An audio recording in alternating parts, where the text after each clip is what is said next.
Good morning, everyone. So this is Teacher April. I'll be your first teacher for this lesson for this semester actually. So as you can see sa atin po ating PowerPoint, our lesson or our topic for today will be about visual arts and crafts in Christian education. So what is visual arts and crafts in Christian education? Bago po yan, bago tayo mag-start dyan, bago tayo wag natin pag-aralan kung ano ba talaga ang visual arts and crafts in Christian education, I want you to get a piece of paper. So if you have a piece of paper dyan, please get and piece of paper, a pen, ball pen, or a pencil. And I want you to trace your hand, right man yan or left your hand. Tapos, dito po sa iti-trace nyo na hand nyo na to, once na na-trace nyo na yung kamay ninyo, I want you to reflect and take a moment. I want you to write a word or maybe draw a small symbol inside each of your, kita nyo ba? Ayan. Inside each of your finger outline. Yan. So, parang ganito po. So, think of a moment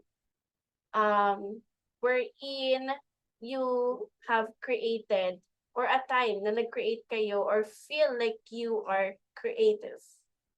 Think of a moment na nag-create kayo ng something na na-feel nyo that you are creative. So, I'm gonna share mine. So, habang sinishare ko yung sa akin, pwede nyo pong gawin na yan. Or maybe later. Later gawin nyo after this video.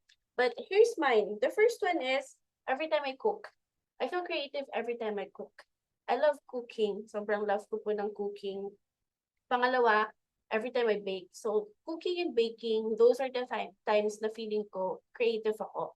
Kasi, I'm not just following what's in YouTube or sa kung ano yung recipe, pero I usually tweak the recipe. I usually add something. Kung halimbawa, I love spicy, so dadagdagan ko siya ng a bit of pepper, or gumagawa ko ng sarili kong chili oil. So, yan. Or kung meron mang isang ingredient na idadagdag ako. So, I feel like I'm being creative whenever I cook and whenever I bake. Second one is during Sunday school or VBS teaching. Basically, during my ministry sa church namin, I feel creative pag magtuturo ako, especially kapag sa VBS.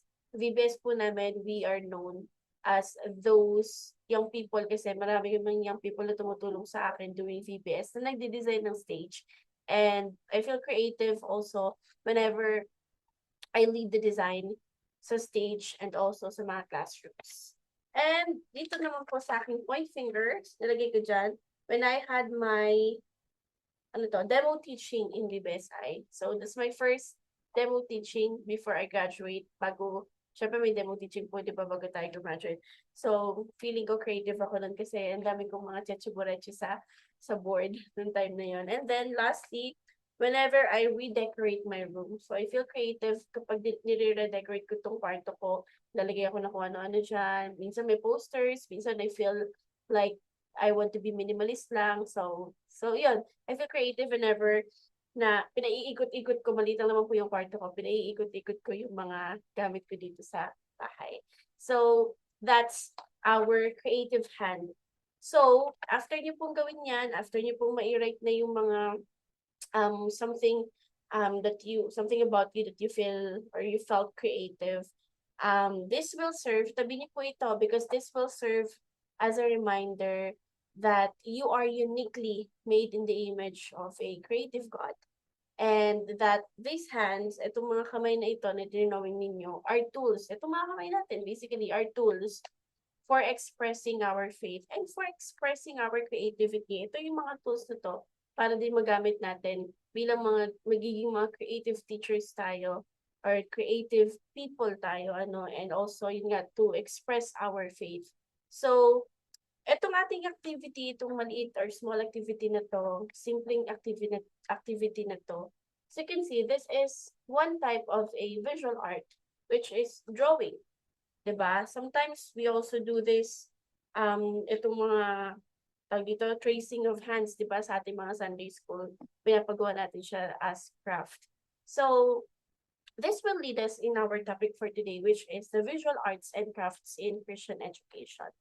So before anything else, of course, we want to know what is visual arts and crafts. So visual arts and crafts, visual arts are forms of art that are primarily visual in nature. So nakikita natin, such as painting, drawing, photography, and sculpture. Crafts are a specific category of visual art that are both artistic and functional, such as ceramics, textiles, and jewelries. So that is the meaning basically of visual arts and crafts. Now, this is very important. Take note of this. Visual arts and crafts are powerful tools in Christian education, enabling students to explore and express their faith in a tangible, a memorable, and creative way. Integrating art into the curriculum moves beyond mere information transfer to a multi-sensory learning experience that promotes spiritual growth and deepens understanding of biblical truths. That's why siguro kung mapapansin niyo po sa ating mga books or sa mga curriculums natin, Sunday school curriculums or yeah, sa mga Sunday school curriculums natin, mga VBS, laging may craft, no?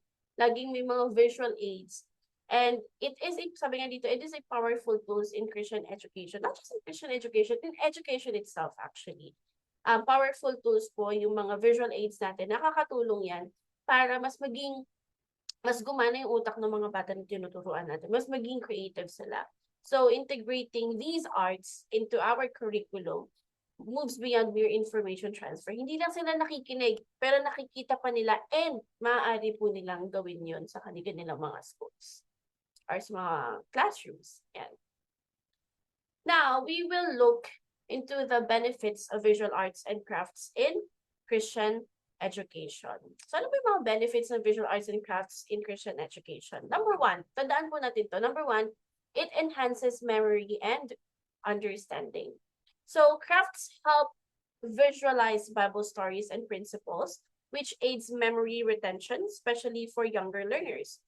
Kung tatanungin po kayo ngayon, sa inyong Sunday school, ano yung naaalala ninyong Sunday school lesson because of the crafts that you have done o pinagawa sa inyo ng teacher ninyo? Or maybe, naaalala niyong lesson because nagustuhan niyo yung visual aid ni teacher. So, it enhances memory and understanding. Nakakatulong po siya na mas ma-understand, mas matandaan ng bata yung kinukwento nyo o yung itinuturo nyo during Sunday school or kung kayo man ay mga nasa public schools or private schools, maaari nyo rin pong gamitin ang visual arts, visual aids, photography, painting, drawing, or even yung nga magpa-craft kayo sa mga estudyante nyo. It enhances memory and understanding. Number two, it encourages creativity and expression. So, created in the image of a creative God. Kagaya po nung napag-aralan natin last time, di ba, kay Doc, na we are created in the image of God. So, God Himself is a creative God. Kaya nga, di ba po nung creation, grabe na lang po yung nagawa niya, di ba? Masasabi pa natin hindi creative ang Panginoon. Dito pa lang sa nakikita natin sa kanyang creation, napaka-creative na ng Panginoon. Now, created in the image of a creative God, humans have an innate desire to create. Visual arts provide a positive outlet for children to use their creativity to express their feelings about God and their faith journey. So, eto pong visual arts na to, mga drawings, paintings, and crafts, mga textile, something na tangible na nakakahawakan at nagagawa din po talaga nila. Again, nagpo-provide siya ng positive outlet for children para magamit yung kanilang creativity. Kasi we are creative. Innate na po yung pagiging creative natin. Kailangan lang ng, kailangan lang ng something for them to think, for them to do it themselves para mailabas yung kanilang creativity. So again, number two, it encourages creativity and expression. The first one enhances memory and understanding. The second one is it encourages creativity and expression. And then the third one, it promotes deeper engagement. So when a lesson is paired with a hands-on art project, it moves beyond a quick memorization-based activity and encourages thoughtful reflection. Gaya ng ginawa po natin kanina, hindi pa tayo nagsisimula, pero na-promote na niya yung engagement deeper engagement, diba? Kasi meron tayong hands-on na ginawa. So again, it promotes deeper engagement. And then number 4, it incorporates multiple learning styles. So in an increasingly visual world, art engages different senses, addressing the needs of students who may not learn best through verbal communication alone. So last time, we were asked kung ano ba yung mga ano natin, mga learning styles natin. Some are visual, some are audio, some are audiovisual, or some are ano yun, yung isa yung parang psychomotor, yung kapag ginagawa nila, pag ginagawa ng activity, mas lalo sila nag-learn.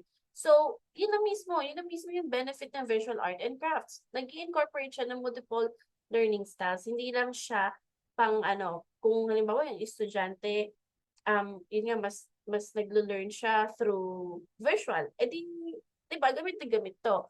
But not just that, kung ang estudyante is gumagawa ng craft or ng something na kagaya sa first one na ma-enhance yung memory and understanding nila, mas nag-i-incorporate yung mga multiple learning styles natin kapag gumagamit po tayo ng visual arts and crafts. Okay?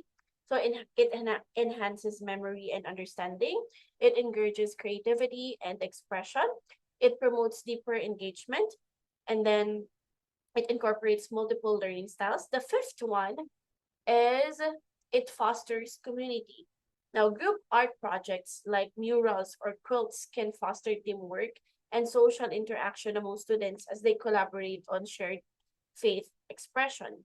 So, excuse me, sorry po.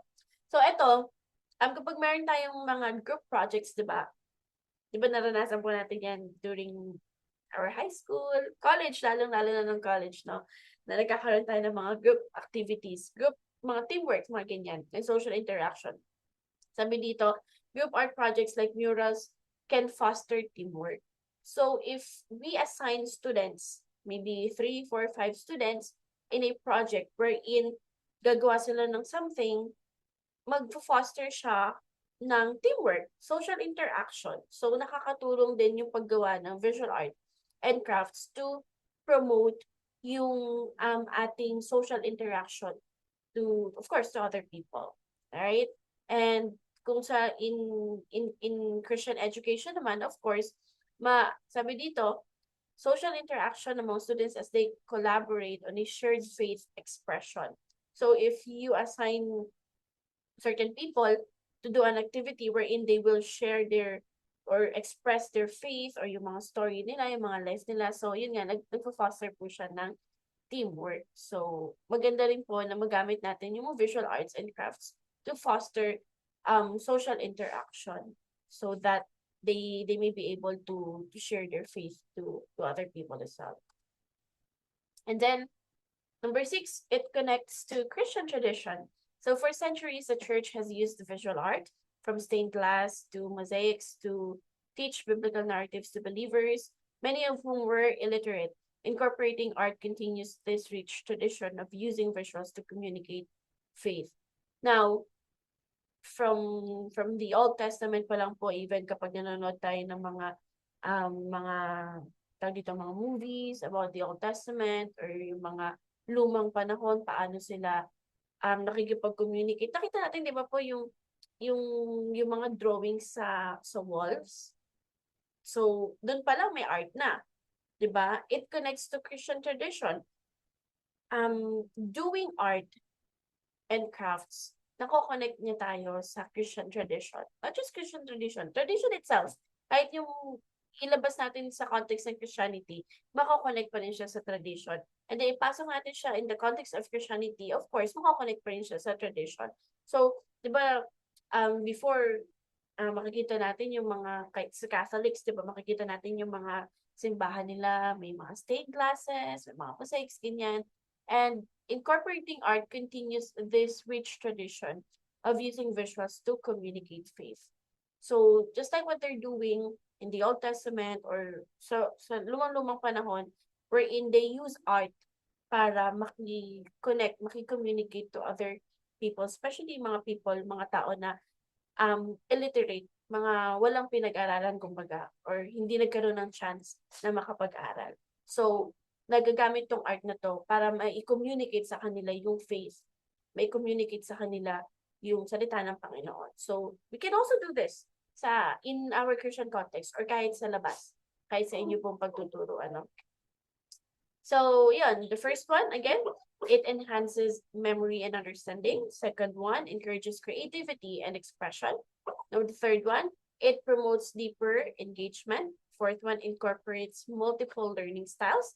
And then, fifth one, it fosters community. And the last one, it connects Christian tradition.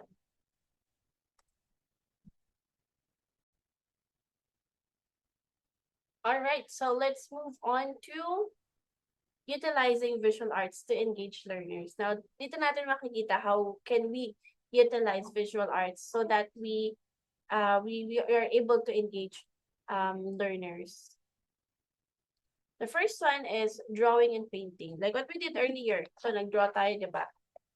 Pwede nyo rin siya i-paint actually. So, it depends on you. Gusto nyo kulayan. Basta mahalaga po ay itago nyo to para talagang ma-remind kayo of these. Okay? The first one, again, drawing and painting. Drawing and painting are versatile visual arts that can be adapted for all age groups. Hindi lang po pang bata yan, maaaring pang matanda rin yan, or high school, college, basta lahat po makikita niyan. They can be used to tell Bible stories, interpret scripture, and express personal faith. Okay, what are the examples? For example, Bible story illustrations. So after reading a Bible story, have children draw or paint a scene from it. For example, creation mural, a painting of Noah's Ark, or a drawing of the nativity scene. So pwede niyo po yung magamit, Bible story illustrations. Then scripture-inspired abstract. For older students and adults naman, pwede rin po. Encourage them to create abstract paintings based on the themes or emotions of a scripture passage. For instance, the book of Psalms could inspire dynamic, colorful artwork. Diba? So, maganda yan. Maganda po yan, no? Kung medyo nabobore na yung mga matatanda sa pagdodrawing. So, pwede siguro ito, painting, diba?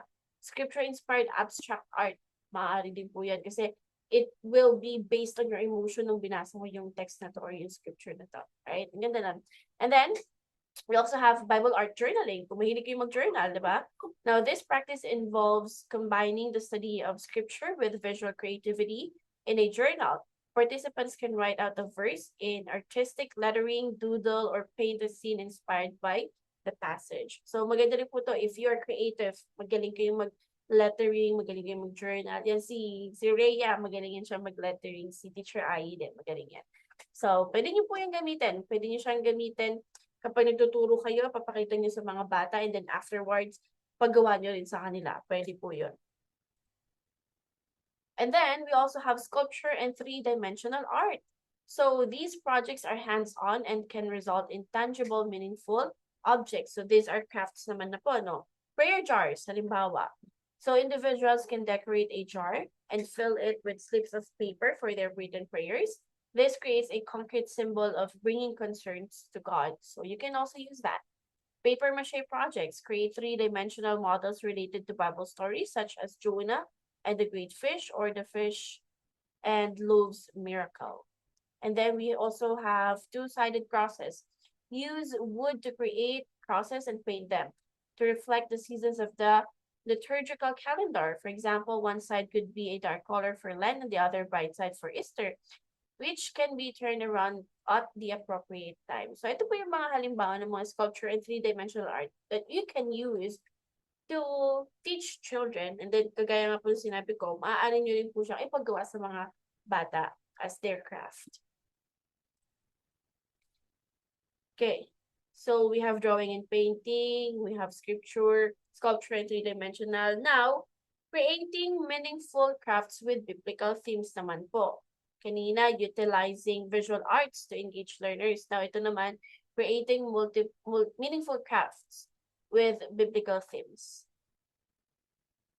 Storytelling puppets. Siguro nagawa niyo na po yan, no? Nagawa na namin yan sa church namin. So, Bible characters. Yung simpleng anong tawag doon? Paper bag. Di ba? Yung gamit sa mga grocery na, yung parang maliliit lang po, yung kakasya lang sa kamay ninyo, di ba?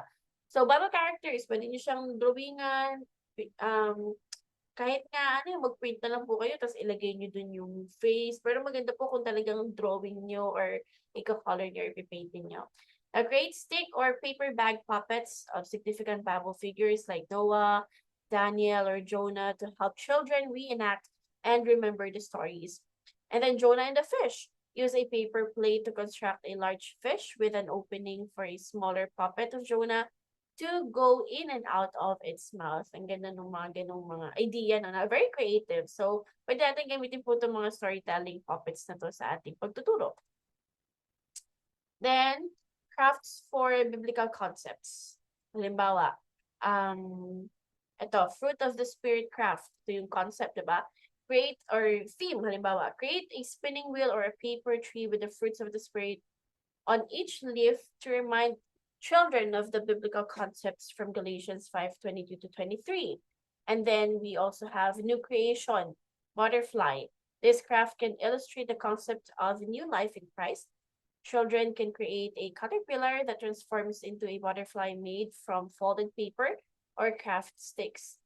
We can also do God's armor craft. For a lesson on Ephesians 6, kids can assemble a craft kit or and color their own pieces of the armor of God, such as the shield of faith or helmet of salvation. So, of course, it depends on the children kung anong age bracket yung tuturuan ninyo. Pwede po kasi na, halimbawa, kung masyado mga bata, hindi pa sila pwedeng mag-cut, di ba? Very, yun, delikado po sa kanila. Kung ilan lang naman po yung teachers ninyo. So, maganda. May printed na kayo, pwede rin po yun. Kaya dito sa God's Armor Craft, pwede rin po may printed na kayo. Tapos, na-cut nyo na po yun. Tapos, sila na lang yung mag-paste, tapos magko-color. So, pwede po yung ganon. So, be creative teachers. Kaya nga, ito yung challenge sa atin eh. We have to be creative teachers so that we can cater different age groups din po, age brackets, and different arts, of course. Now, we have storytelling puppets, tapos ito crafts for biblical concepts, and then we can also do crafts for holidays and seasons. Kapag ngayon, parating na naman ng Pasko, September na eh. Kapag Burmas, di ba, ano na, Pasko na agad dito sa Philippines. So, parating na ang Pasko. So, we can do crafts for holidays and seasons. So, halimbawa, kung Easter, di ba, empty tomb craft. For Easter, use a paper plate folded in half to create a tomb with an opening. Add a rock, an angel, and a small cloth to tell the story of the resurrection. And then manger craft.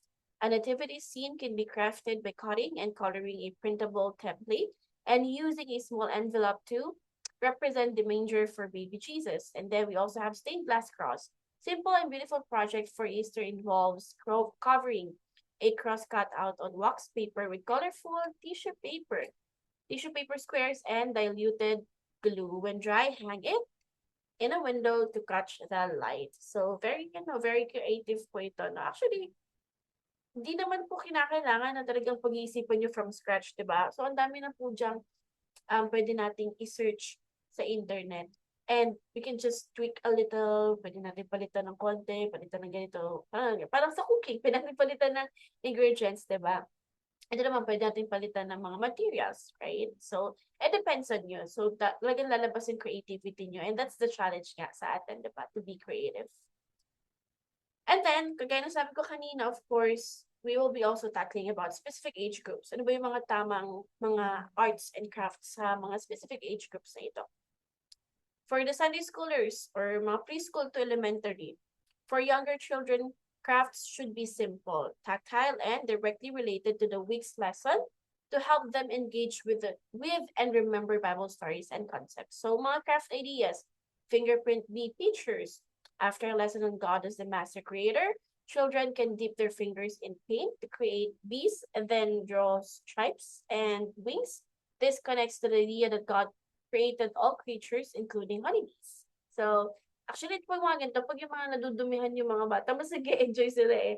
Based on experience, kapag nakikita nila na madumi yung kamay nila, puro paint, puro drawing, ganyan, na-enjoy nila yun. And I think natatandaan nila yun, na-remember nila yun, nagiging core memory nila yun. So, magandang idea po yung mga ganito. And then we also have Jonah and the fish puppet. A simple craft using a paper plate for the big fish and a small puppet of Jonah helps children reenact the story. And then we also have fruit of the spirit tree. Children can trace and cut out their hands to represent the leaves of a tree, with each finger labeled with a fruit. So, ito yung mga pwede nating craft na gawin. For mga youth naman, middle and high school, for teens, visual arts can move beyond simple crafts to more complex projects that encourage personal expression and deeper reflection on faith and social issues. Kasi medyo ano sila eh, medyo matured na sila eh, di ba? So, craft ideas, digital Bible study, since we are in a digital world, digital age, di ba? Why not gamitin natin siya?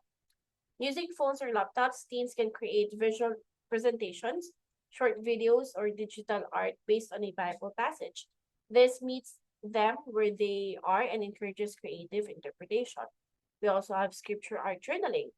Provide teens with blank journals to creatively express their thoughts on a Bible passage through drawing, creative lettering, and painting. And then prayer wall, a communal project where teens write prayers and praises on paper and post them on a designated wall. This activity encourages reflection and collective prayer. Ganda to siguro po na magkaroon tayo ng prayer wall sa ating mga kanya-kanyang bahay. Actually, meron ako yung before sa BBSI. So, bago ako matulog, makikita ko siya. So, remember ko ano yung mga pag-pray ko. Alright. Then, of course, you have adult Bible studies. So, hindi ibig sabihin na kapag adult na sila, hindi na natin sila bibigyan ng something creative ng art. Kasi baka boring na, hindi na nila magustuhan. We can actually still do it. For adults, visual arts and crafts can be a contemplative and communal practice that deepens spiritual understanding and encourages ongoing reflection. For craft ideas, Visio Divina with icons. As a group, meditate on a religious icon or a classical painting of a biblical scene. This quiet, prayerful activity helps adults contemplate and reflect on the image and its connection to scripture. Again, visual pa rin. Pwede natin silang paisipin ng someone or a scene from the Bible or a scene, mga ganon. So, nagiging creative pa rin tayo through that. And then, theological still life. Create a still life arrangement using symbolic objects like bread, wine, or a cross. As they draw or paint, participants can discuss the deeper theological meaning behind the symbols. For example, dove, di ba? Pwede natin i-drawing yun, ipa-drawing sa kanila, and then discuss what's the meaning of dove for them, gaano ka-deep yun, ano-ano yung realizations nila, something like that. And then banners for the Lord, a creative project involving painting, calligraphy, or mixed media to create decorative banners for the church. These can be based on different seasonals or liturgical themes. So, ayan. Now, as we have studied yung mga different crafts, arts and crafts na pwede nating gawin, and specific age groups kung saan pwede nating gawin yung mga arts and crafts na yon, yung mga craft ideas din na yon. Now, in conclusion, sa ating pong pinag-aralan earlier, nakita natin ano yung mga benefits ng arts and crafts sa Christian education. Actually, in education itself, di ba? And ano yung mga crafts na pwede nating gamitin or pwede nating gawin para mas maging maganda yung interaction natin with our students. Now, in conclusion, by integrating visual arts and crafts, educators can make biblical teachings more engaging, memorable, and personal, fostering a deeper connection with faith. Tandaan po natin, minsan na rin tayo naging bata, minsan na rin tayo naging Sunday school students. And of course, I am positive na lahat tayo merong isang natutuhan, merong isang hindi malilimutan na ginawa ng teacher natin or na pinag-aralan natin because of visual arts and because of crafts. Right? So, in visual arts and crafts, in teaching, in Sunday school, VBS, or mga outreaches pa yan, pag ginamitan po natin, in-integrate natin yung visual arts and crafts, magiging engaging, memorable, and personal yung ating pagtuturo. And we can also foster a deeper connection with faith using visual arts and crafts. Now, for our activity time, ito pwede nyo na rin pong gawin to sa bahay ninyo, no? So we have learned several benefits of using visual arts and crafts in Christian education. One of these is that it promotes deeper engagement and is a multi-sensory learning experience. Now, I want you to choose a specific visual arts or crafts activity from the lesson. Ang dami ko po binigay ng mga examples kanina. Such as creating storytelling puppets, prayer jar, or Bible art journaling. And then in a short paragraph, explain how the hands-on activity would lead to deeper engagement for a student. For example, for storytelling yung napili nyo. Now, short paragraph lang po. Explain nyo how itong activity na to would lead to deeper engagement for a student. Alright? And then, siguro, sa next nating pagkikita ay mag-share tayo ano tong mga specific na visual arts and crafts activity na pinili natin. Alright? So, asahan ko po yan na. And then, of course, for other activity, ito naman, ito talagang gagawa naman po talaga tayo, ano. So, I want you to get a small clean jar. Parang ganito po. Yan. Small clean jar. So, this is called the artistic teacher's jar. So, kuha kayo niyan. For sure, meron naman kayo no, mga lalagyan natin ng mayonnaise or peanut butter. So, decorate the jar. Siyempre, linisin niyo po muna, no? Decorate the jar to represent your commitment to becoming an artistic teacher. So, who uses art as a powerful tool in Christian education. And then, get a piece of paper. So, pwede po siyang, halimbawa, green, red, blue, puro green, puro red, puro blue, or gusto nyo iba-ibang kulay. Kuha po kayo ng construction paper. Cut it into small strips. And then on each slip, write down a different idea or commitment for how you will integrate art into a future lesson. For example, you could write, use drawing and painting to tell the story of Jonah and the whale. So, lagay niyo po dyan. And then another week, nakaisip kayo ng something na commitment niyo na, ito naman gagamitin ko naman to sa Sunday school. Magpapaano naman ako, magpapa-journal naman ako. So, write it down and then ilagay niyo dun sa commitment chart ninyo. Now, fold the slips of paper and place them inside the jar. This completed jar will serve as a physical reminder of your commitment and a source of inspiration for your teaching. Kasi, ito naman po pag ginawa niyan, pag nilagay niyo na nilagay dyan, pwede niyong balik-balikan.